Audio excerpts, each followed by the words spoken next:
आप देख रहे हैं कालेश्वर मिश्रा एक यात्रा। और हम बात कर रहे हैं जन अरण्य की, जो आंशिक मियावाकी पद्धति से प्रयागराज जनपद में लग रहे हैं।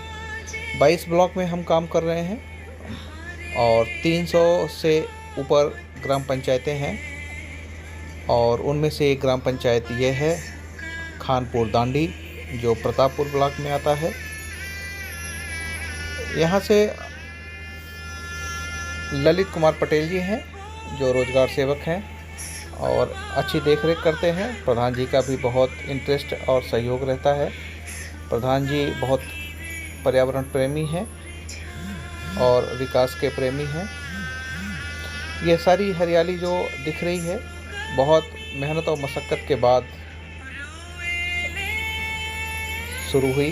बहुत ट्रेनिंग दिया गया और जैसा भी बताया गया, इन सबको लोगों ने उस तरह से अपना काम करना शुरू किया। और भीठे को थोड़ा सा सुसज्जित किया। जगह पर्याप्त होने की वजह से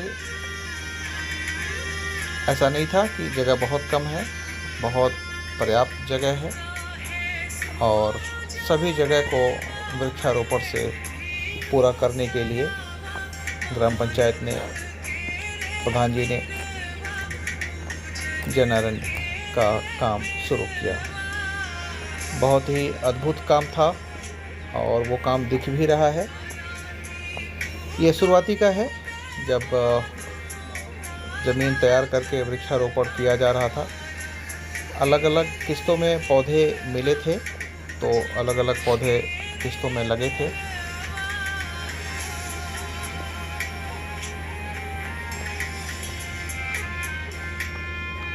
खानपुर दांडी एक खूबसूरत ग्राम पंचायत है।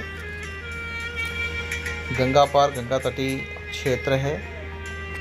प्रतापपुर ब्लॉक है। ग्राम पंचायत खानपुर दांडी आने वाले समय में विकास खंड प्रतापपुर उस ग्राम पंचायत के जनपद लोगों के लिए एक प्रयागराज कि पर्यावरण को ठीक मियावाकी करने के लिए हमें क्या क्या और कैसे दांडी साधनों का उपयोग करना चाहिए, कैसे उसे ठीक कर सकते हैं। उसके लिए जन अरण्य, जो आंशिक मियावाकी पद्धति का प्लांटेशन शुरू हुआ है, ये बहुत ही अच्छा है, बहुत ही शानदार है।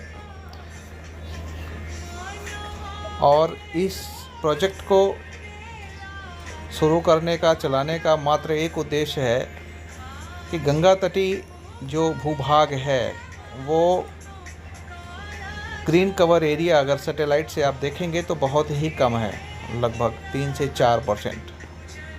मिनिमम 12 से 14-16% होना चाहिए, जो कि 3 से 4% है। और यही वो क्षेत्र है जो एयर पोल्यूशन के मामले में भी दुनिया में सबसे आगे है। इन सब वजहों से भी एक कारण है कि वृक्षारोपण पर्याप्त मात्रा में होना चाहिए। और हर एक ग्रामीण के जिम्मे उसके जीवन में जितने पौधों की ज़रूरत होती है, सांस लेने से, ऑक्सीजन लेने से, कागज़ और पेंसिल उपयोग करने से लेके, और जब हमारी अंतिम यात्रा होती है, जो हर इंसान की एक अंतिम यात्रा होती है, उसमें भी हम कुछ कुंटल लकड़ियाँ लेके जाते हैं। ये बहुत पुरानी प्रथा चली आ रही है और आने वाले समय में भी रहेगी। तो कम से कम हम सभी एक नागरिक के नाते हम सब का अपना एक कर्तव्य बनता है कि कम से कम उतने पौधे तो हमें लगाने ही चाहिए जितने हम खुद उपयोग करते हैं, अपने जन्म से लेके और अंतिम यात्रा के साथ साथ। पेड़ पौधों से हमें शुद्ध ऑक्सीजन, शुद्ध हवा मिलता है। बारिश के आसार बढ़ जाते हैं, पर्याप्त बारिश होती है, जो आपकी खेती के लिए शानदार हो जाता है। अच्छे फल मिलते हैं हमें, तरह तरह के फलों को अगर हम लगाते हैं तो हमें फल खाने को मिलते हैं, लकड़ियाँ मिलती हैं। और गर्मी में हमें शीतल हवा भी मिलती है। जिस भी तरफ से हवा और बयार बहती है, तो घना पौधा और वृक्षारोपण होने से वो लू जो है वो एक ठंडी हवा में शीतल में कन्वर्ट होके और आप तक आती है। इन सब वजहों से हमें वृक्षारोपण करना चाहिए और इसको प्राथमिक तौर पे रखना चाहिए। ये हम अपने बच्चों के लिए करते हैं, आने वाली पीढ़ी के लिए करते हैं, जिससे उनका जीवन सुखमय हो सके।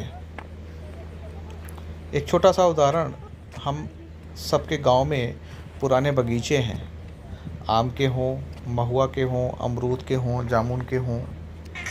उन सब जगहों पे जब हम जाते हैं और सीजनल फल खाते हैं तो हम कितना आनंद महसूस करते हैं।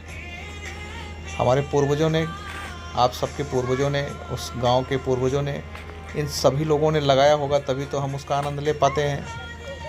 तो क्या हम ये इस प्रथा को हमेशा और अनवरत नहीं रखना चाहिए हमें, जिससे कि हमारी आने वाली पीढ़ी, हमारे बच्चे उन सब चीज़ों का आनंद ले सकें, उनका स्वास्थ्य ठीक रहे।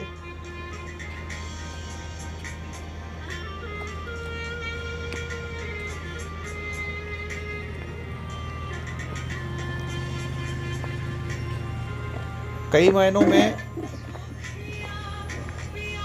देखा जाए तो अगर आपका पर्यावरण विकृत हो जाएगा, प्रदूषित हो जाएगा, तो शायद हम भी विकृत और प्रदूषित हो जाएंगे और बीमार हो जाएंगे। पिछले 2 साल पहले आपने कोरोना का वेग भी देखा होगा, जहाँ पे सांसें कितनी कम पड़ गई थी, ऑक्सीजन सिलेंडर भी नहीं मिल रहा था, लोग गांवों की तरफ भाग रहे थे, शुद्ध आबो हवा जंगल की तरफ भाग रहे थे। कितनी भयावह स्थिति को हम सब ने आँखों से देखा है, जिया है और उसके दुष्परिणाम को भी एहसास किया है, भुगता है। ऐसा देश में कोई भी नागरिक नहीं है जिसका कोई अपना जानने वाला उसे छोड़ के नहीं गया उस समय पर। बहुत से सारे कारण हैं जो हमें ये बताते हैं कि हमारा अपना पर्यावरण जो है वो हमारी अपनी जिम्मेदारी है कि उसे हमें किसे स्वस्थ रखना है, व्यवस्थित रखना है और संतुलित रखना है। पौधा कोई भी लगाए, हम, आप या अन्य कोई, हम सब की जिम्मेदारी बनती है कि हम उसकी रक्षा करें, उसकी सुरक्षा करें। अपनी सांसें खुद उपजाएं, अवसर खोजें, वृक्ष लगाएं।